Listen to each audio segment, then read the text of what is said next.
Good. Thank you. Good afternoon, and thanks everybody for being here. I'm Allison Arwady, Commissioner at the Chicago Department of Public Health. I'm joined by Dr. Geraldine Luna, one of our medical directors at the Chicago Department of Public Health, who will provide some remarks in Spanish. So as always, our goal today on Tuesdays is to give a COVID-19 update for Chicago. We'll start with running through some updates and data. So first, related to the travel order, the country is making excellent progress against COVID-19, and this was part of the decision for why the CDC made that change in the recommendation to the masks. And we now have only 7 states that are on Chicago's travel order. Indiana did move from the orange back to the yellow tier, and Michigan and Minnesota are the only 2 remaining Midwestern states under the travel order. And I'll note that some of the states that really had the worst outbreaks in the spring have seen the best improvements. Michigan in particular, although it still is on the orange list, has seen an improvement of about 40% just over the last 2 weeks and heading the right way. Also, as a reminder, individuals who are fully vaccinated are exempt from this travel order. If you are fully vaccinated, you do not need to test or quarantine when you come to Chicago, really from anywhere. We also continue to make progress on our data here in Chicago. We're currently averaging 311 new cases per day, every day in Chicago. As a reminder, we definitely want that number under 400 to be in the moderate risk stage, which is where we are now, and we'd like to see that number get under 200 to bring us into the lower risk stage. But it continues to decrease, and this, of course, has been in the setting of some reopening. So we're making good progress there, and as long as we continue to see progress in these 4 metrics, we'll be able to continue turning the dial on reopening. Our positivity is at 3.4% today, well under the 5% where we want it to be, and we're averaging just under 300 hospital beds occupied with COVID in the non-ICU, and another 115 across Chicago hospitals currently occupied with COVID in the ICU. But all of those also are declining. We have a new dashboard. I encourage you to explore if you have not. Chi.gov/COVID- is still the landing page, and that's the same landing page that we've had for a year and a half now, but we've included some more information related to hospitalizations and especially related to testing and vaccinations. So you can look in a lot of detail over any given time frame, any given geography, all the way down to the zip code level. You can look by race, ethnicity. You can look at the number of vaccinations that have been administered, for example, in your zip code. We really want people to understand what COVID looks like near them and what vaccination rates look like near them. We're increasingly moving to a hyper-local approach with our vaccination efforts, but across the whole city, we still have a long way to go in terms of vaccination uptake. I will also just highlight on here, we are still averaging 7 deaths every day from COVID here in Chicago, or about 50 deaths every week. That is partly the remnants of the more recent surge that we have had, and the rest of the numbers are declining. But I do want to remind people that we are a long way from being done with COVID in Chicago, though we're making good progress. Here's what our graph looks like overall. You'll note a very nice decline in our recent cases. For those watching, we will post these as always on chicago.gov/coronavirus, but we're seeing a very nice decline in cases. Still not down to the numbers that we were over the summer, but getting there. We're also seeing that decrease across all age groups, importantly, and we're seeing it across all race ethnicities. We still are seeing the most COVID cases among Black Chicagoans, also the group that's less vaccinated, but those numbers are decreasing, and we're seeing similar decreases among Latinx, Asian, and white Chicagoans. I want to compare on the left. In dark blue are the places where we saw the most new COVID cases diagnosed in the city of Chicago in the most recent week. You can see we still are seeing the most new cases, especially on the far south side. In contrast, on the right, the darker blue represents parts of Chicago that have higher vaccine uptake. And so you see that the darkest blue on the left, where the most cases are, is the lightest blue on the right, where the fewest number of people are vaccinated. And I can't emphasize enough, week after week, we are very, very strongly seeing our cases, hospitalizations, and even our deaths being concentrated among people who are not yet vaccinated. When we don't have a lot of people vaccinated in social networks, we also see COVID continuing to spread. So please, if everyone in your social network has not yet been vaccinated, perhaps share this information with them, point them to the website, explore what your zip code, your neighborhood looks like, and compare what case rates look like where you live versus what vaccination rates look like where they live, because more and more and more, the neighborhoods that are not as well vaccinated is where COVID is landing, and I expect that to continue to get worse. Let's look at that in a little more detail.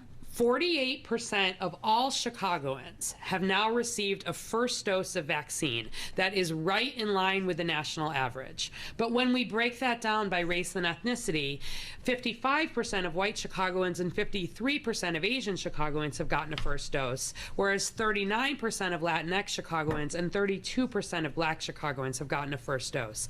And when we look across the whole city, only 38% of all Chicagoans have completed their vaccination series at this point, meaning they've gotten their 2 weeks post 2 doses of the 2-dose vaccine, or 2 weeks post the Johnson & Johnson vaccine. If we limit it to those 18 and over, 60%, again, right at the national average, have gotten a first dose of vaccine, and 47% have completed the series. And still among those 65 plus, we have not crossed that 70% mark yet. Only 69% of Chicagoans over 65 have gotten a first dose, and 59% have gotten the completed series. And if we compare across the largest U.S. cities, every week we look at about the 9 or so largest U.S. cities by population, Chicago still has the highest both Latinx and Black first dose uptake among the largest U.S. cities, which tells you the whole country has a very long way to go here. And Chicago, where we look nationally, really the only place where we're lagging is in this first dose vaccine uptake for people over 65. I want to highlight, we've done more than 1,000 local vaccination events across the city, more and more happening every day with our vaccination bus. We're at libraries and parks and food pantries and community service organizations. We're really working to bring vaccine to where people are. And I do want to highlight that our Protect Chicago Homebound program has been very popular. That's been the program where people have been able to call and we've brought vaccine to anyone who has had difficulty leaving home because they're older, because they have an underlying condition. We visited more than 1,700 homes in Chicago, done more than 2,500 vaccinations, and we've gotten through the whole list. Everybody who's called and has been interested in getting a homebound vaccination. So I'm pleased to announce we will be transitioning and broadening this to what we're calling Protect Chicago at Home. Anybody over the age of 65 who is a resident of Chicago, or anyone who has a disability in Chicago, can call and we will bring vaccine to your home. We will also vaccinate anyone else who lives at home with you. The goal is really to vaccinate whole families and neighborhoods here. So to access that, or really any other vaccine, 312-746-4835. That remains the number you can call. We have people answering the phone, multiple languages, 7 days a week, who will help figure out whatever your vaccine problem is. If you want to know where to get a particular type of vaccine near where you live, if you want to sign up now for our Chicago at Home and say, I want someone to bring a vaccine to me, we will schedule that for you. If you have questions about where to get your 12-year-old vaccinated, or where your whole family can get vaccinated, where the vaccine bus will be, all of this can be answered through our hotline. ZocDoc.com/vaccine remains our best place to sign up online, and you can also see which kind of vaccine is available. Finally, I do want to announce, I know people saw the exciting news about Lollapalooza. We're just thrilled to announce the festival will be returning to Grant Park at full capacity July 29th to August 1st, 2021. The lineup will be revealed tomorrow at 10 a.m. Central, and tickets are going to go on sale at noon Central. You can go to lollapalooza.com. I want to highlight that to attend Lollapalooza, you either will need to be fully vaccinated or you will need to provide a negative test result for every day that you are planning to attend. So the easiest way by far, if you want to attend Lollapalooza, is to get vaccinated now. You're going to be hearing some more in the days to come about ways in which we may tie Lollapalooza tickets to opportunities for vaccination. And certainly I want to thank the folks who are organizing here for their willingness to say, we want to bring this festival back, we want to bring it back big, and we want to bring it back in the safest way that we can, which really is around encouraging people to get vaccinated. You might have heard I said you need to be fully vaccinated to be able to attend Lollapalooza, or you need to do that everyday testing. Fully vaccinated 2 weeks post your second dose, meaning you should think about getting really vaccinated now or certainly by early June to be able to attend. But that's a really exciting announcement. And then the last thing is that I do want to update everybody about what the city of Chicago is doing with the new CDC guidance and then really the state changes to the order that came out yesterday relating to masking. So following guidance from the CDC and the state and recognizing how safe and effective this COVID vaccine is, the city of Chicago will no longer require masks for fully vaccinated people in most settings. As a reminder, fully vaccinated means 2 weeks after your second vaccine dose if you got Pfizer or Moderna, or 2 weeks after your single dose if you got Johnson & Johnson. If you are not fully vaccinated, you need to continue to wear your mask in all indoor settings. However, we also know that many businesses and settings may not have the capacity or desire to check people's vaccination status. We also know many Chicagoans are not yet fully vaccinated, including essential employees whose everyday work includes frequent contact with the public. As we just saw, only 38% of all Chicagoans are fully vaccinated at this point. And many of our communities that have been hardest hit by the COVID virus have even lower vaccination rates. Children aged 12 to 15 just became eligible last week. None of them are fully vaccinated. And we do expect many Chicagoans to both start and finish their vaccination series over the next few weeks. Therefore, we continue to strongly advise, though not require, masking policies for all indoor settings in Chicago until COVID capacity restrictions are lifted and we are in phase 5. This advisory applies to any setting that does not have the capacity to check vaccination status and or where employees, clients, or attendees are not all known to be vaccinated. And we ask businesses and other settings to post a sign on the door letting the public know their current masking policy so the public can choose whether to enter.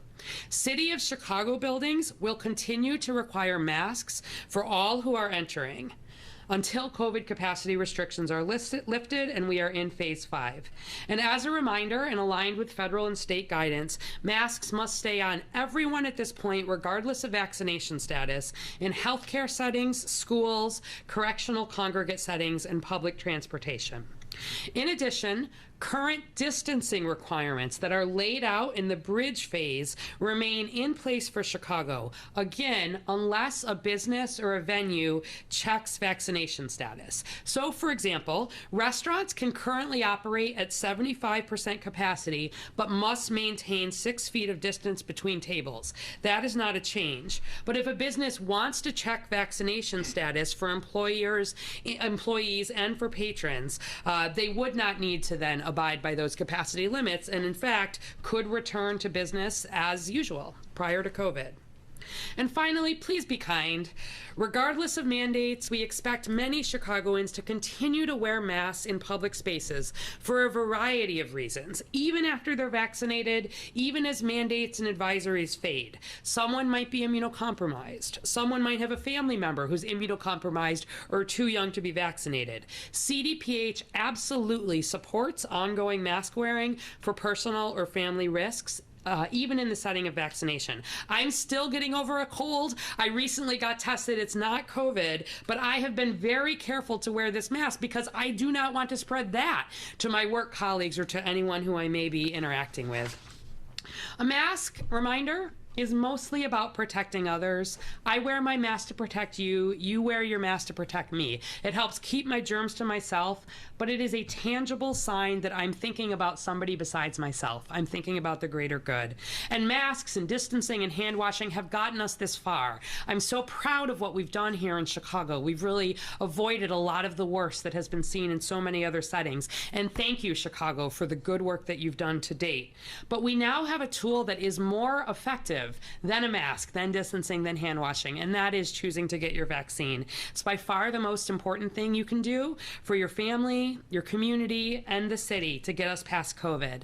The vaccine is safe, it is effective, it is completely free, and it is widely available. My only goal, and I hope your only goal, is to put COVID behind us. The way we do that is through vaccine. And so, based on the things we talked about today, if you're excited to get back to traveling, if you're excited about going to Lollapalooza, if you're excited about hugging your grandkids, if you're excited about not having to worry, the way we do that is getting vaccinated. We're making good progress, and I hope that the announcement today really spurs confidence in vaccine and encourages you. If you've been on the fence, now's the time. We gave you the number. It's available all over the city. Let's put Chicago back in front in terms of vaccination here and put COVID behind us. And with that, I'll bring up Dr. Luna to provide some remarks in Spanish and come back for questions.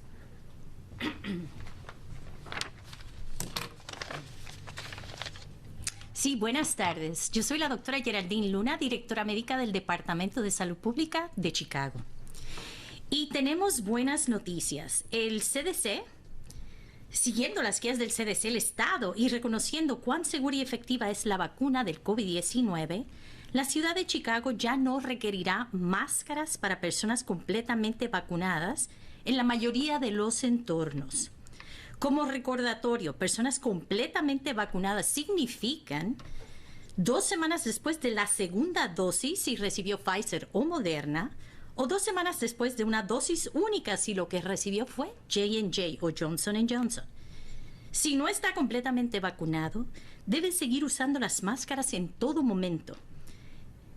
Sin embargo, sabemos que muchas empresas y entornos no tienen la capacidad o el deseo de verificar el estado de vacunación de las personas. También sabemos que muchos habitantes en Chicago no están completamente vacunados, incluidos los empleados esenciales cuyo trabajo diario implica un contacto frecuente con el público. El 48% de todos los habitantes de Chicago y el 60% en adultos han recibido la primera dosis de la vacuna, pero en este momento solo el 38% de los habitantes de Chicago y el 47% de los adultos están completamente vacunados. Muchas de nuestras comunidades, que han sido las más afectadas por COVID-19, tienen tasas de vacunación aún más bajas. Jóvenes de 12 a 15 años acaban de ser elegibles para la vacunación la semana pasada y ninguno de ellos está completamente vacunado, desafortunadamente. Esperamos y alentamos a muchos más habitantes de Chicago a completar su vacunación durante el próximo mes. Por lo tanto, seguimos recomendando enfáticamente políticas de enmascaramientos para todo ambiente interior en Chicago y al menos hasta que se levanten las restricciones de capacidad de COVID y estemos en la fase 5 de reapertura de la ciudad. Este aviso se aplica a cualquier entorno que no tenga la capacidad de verificar el estado de vacunación o donde se sepa que los empleados o clientes o asistentes estén vacunados. Pedimos a las empresas y otros entornos que coloquen un letrero en la puerta para que el público conozca su política actual de enmascaramiento, para que el público pueda elegir si desea ingresar o no. Los edificios de la ciudad de Chicago continuarán requiriendo máscaras para todo el que ingrese, hasta que se levanten las restricciones de capacidad de COVID-19 en la ciudad. Y como recordatorio y alineando con las guías federales y estatales, las mascarillas deben permanecer en todo momento puestas cubriendo nariz y boca, independientemente del estado de vacunación. En torno a la atención médica, hablamos de hospitales, centros donde se practique la salud, escuelas, entornos correccionales, congregados y el transporte público. Además, los requisitos de distanciamiento actuales establecidos en la fase puente permanecen vigentes en Chicago, nuevamente a menos que la empresa u otro lugar verifique el estado de vacunación. Entonces, por ejemplo, los restaurantes actualmente pueden operar a un 75% de capacidad, pero deben mantener una distancia de 6 pies mínimo entre las mesas. Eso no ha cambiado. Finalmente, seamos respetuosos. Independientemente de los mandatos, esperamos que los habitantes de Chicago continúen usando máscaras en espacios públicos, incluso si están vacunados o cuando los mandatos y advertencias se desvanecen. Alguien puede estar inmunodeprimido o tener un familiar con alguna condición médica que lo pone a riesgo o ser demasiado joven para ser vacunado. El Departamento de Salud Pública apoya el uso continuo de las mascarillas por riesgos personales o familiares, incluso en el contexto de la vacunación. La comisionada misma nos acaba de decir que se está recuperando de un resfriado. Resultó negativo al COVID-19, por supuesto, pero eso no es algo que ella quiera contagiar a sus compañeros de trabajo y así procura usar una máscara. Recuerden que usar máscara se trata de proteger a los demás. Uso mi máscara para protegerte a ti y tú usas tu máscara para protegerme a mí, para guardar nuestros gérmenes para nosotros mismos. Señalo que pensando en el bien público, las máscaras, el distanciamiento, el lavado de mano, nos ha llevado hasta aquí, pero ahora tenemos una herramienta mucho más eficaz que cualquier cosa. Vacunarse es lo más importante que se puede hacer para protegerse a sí, a su familia, a las personas que más quiere y a sus comunidades. Son seguras, efectivas y completamente gratis y están ampliamente disponibles. El objetivo es que Chicago supere el COVID-19 y estamos empezando que también este sea el objetivo, dejar el COVID-19 atrás y reunirnos sin preocupaciones y continuar con la recuperación e invertir en nuestras comunidades. Y la forma que lo hacemos es mediante la vacunación. Así que, por favor, vacúnese. Y en una nota muy positiva, ya 2.3 millones, casi moviéndonos a 2.4 millones de personas se han vacunado aquí en Chicago. Pero, a pesar de todo, seguimos viendo una desmejoría o una falta de vacunación en las comunidades latinas y afroamericanas. Nuestros anglosajones o caucásicos se han vacunado en 57% de los casos. Nuestros asiáticos, 53% de los casos. Latinos, 39%. Y en afroamericanos, solo 32%. Un progreso muy lento desde la semana pasada. Entonces vemos que los casos de COVID están ocurriendo en los sitios donde la vacunación o el porciento de vacunación es más bajo. Al sur, al oeste, y en el suroeste. Tenemos que vacunarnos para protegernos porque estamos viendo que esos casos surgen ahí. Ese es el epicentro de los casos de COVID-19. Así que, por favor, vacúnense. Y en otra nota positiva, Lollapalooza va a tener lugar. Se acaba de informar esta mañana que va a tener lugar empezando julio 29. Pero para las personas vacunadas o aquellas que decidan hacerse prueba de COVID diario para poder participar en estas actividades. Estamos instando a nuestros jóvenes que se vacunen para que puedan participar activamente de Lollapalooza y estamos incentivando para que puedan socializar, para que puedan hacerlo de una manera protegida este verano. Y entonces, si planeas participar, tienes que tener en cuenta que toma de 6 a 8 semanas en recibir Pfizer o Moderna y estar completamente vacunado a la hora de que llegue la actividad o 2 semanas antes si estás usando J&J. Van a haber incentivos, premios, otro tipo de actividades y otro tipo de regalos que se van a estar dando y pronto se va a tener la noticia de qué exactamente va a ocurrir. Pero les decimos, Chicago, este es el momento de recuperarnos, este es el momento de dejar COVID atrás. Por favor, vacunémonos.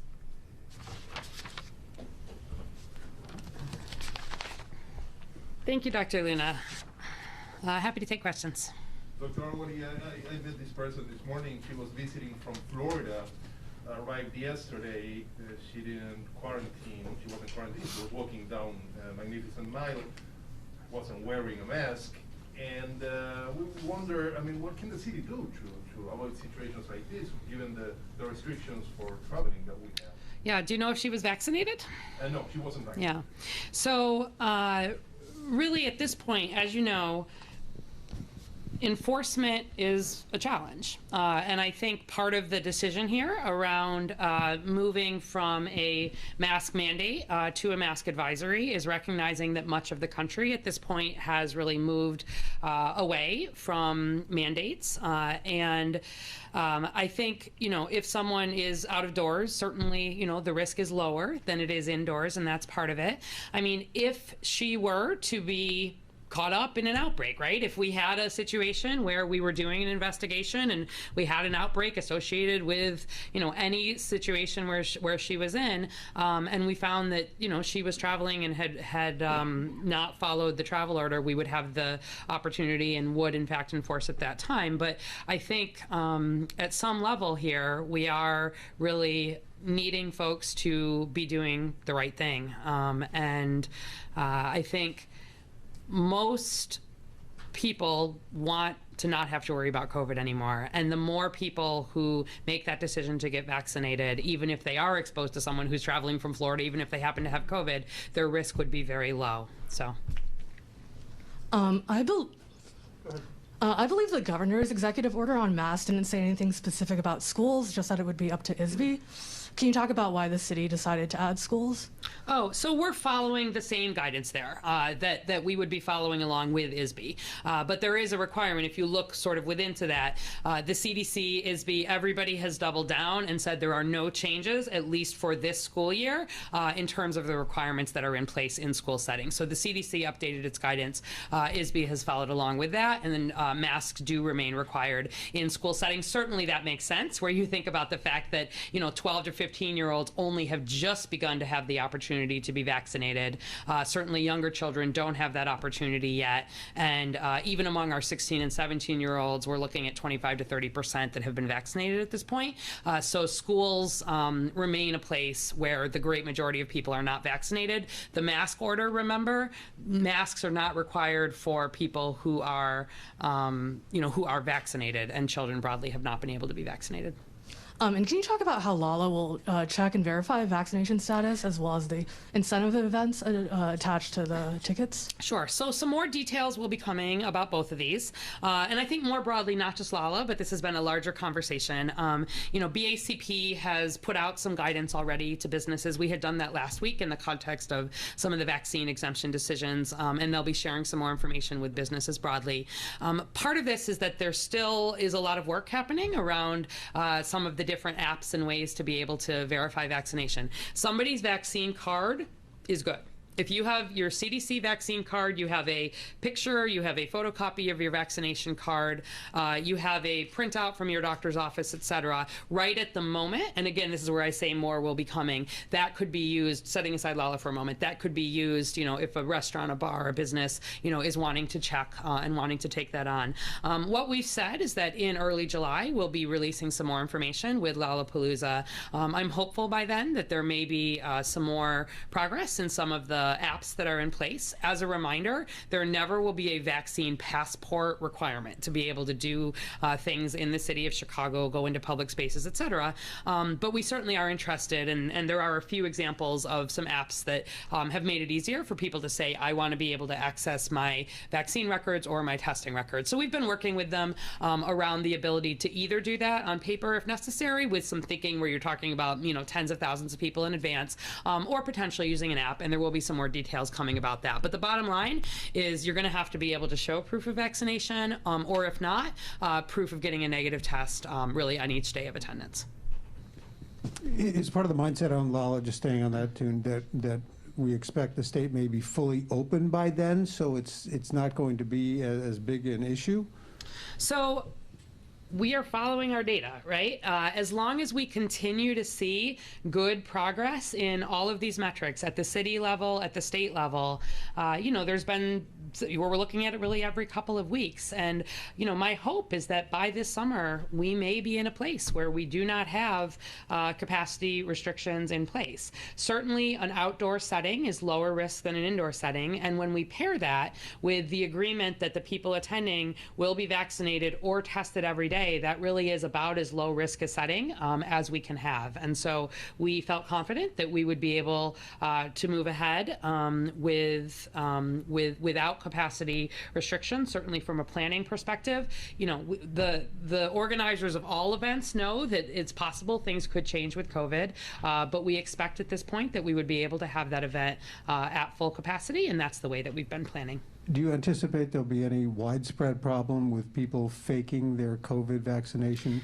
So this is where some of the conversation is happening around, certainly people have their cards, but that card is linked to a registry sort of at the state level. And the state and other states have been working around ways where people want to request their vaccine status themselves to be able to have some proof of that available electronically. And that's just technology that is evolving. So I don't want to speak to it for sure one way or another. We'll have some updated information by early July, but we need people to get vaccinated now if they want to attend, and their record would be in that state system. My hope is they would be able to access that electronically if they wanted to. If not, we would use, the card. Again, we're really, for the most part, counting on people to do the right thing here.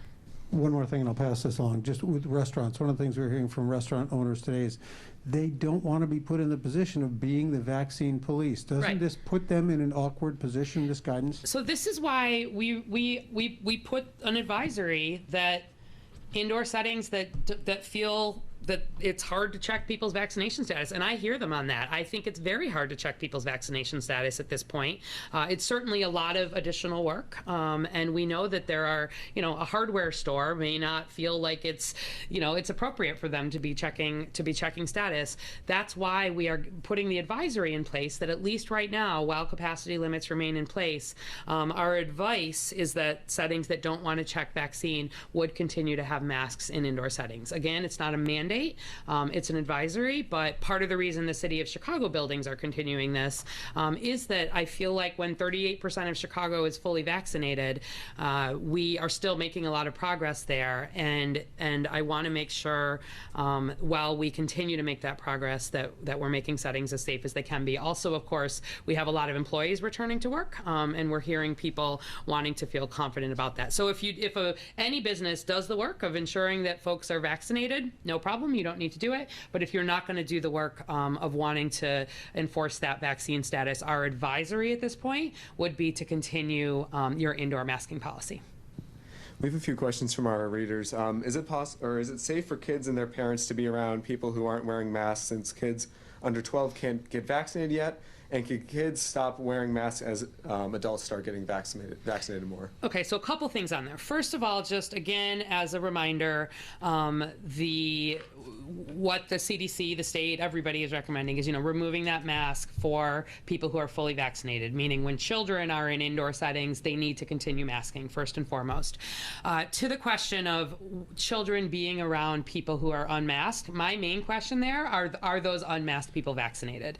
We've already said that in settings where people are gathering, if everybody is fully vaccinated, if you're at somebody's house, etc., the risk to children is really very, very low in that setting. And so if all of the adults who are gathering are vaccinated, there's not a need to wear masks in that setting, including for the children. And I do know, to the point, parents, I know we've gotten a lot of questions from parents around this. Parents want to continue modeling masking behavior for children. We are certainly supportive of that, especially while we're in this interim phase of getting some more folks vaccinated, sort of slowly continuing to turn the dial on reopening. And certainly where parents are choosing to continue to vaccinate to set that model for their children, that's something we, and I hope everybody, is very supportive of.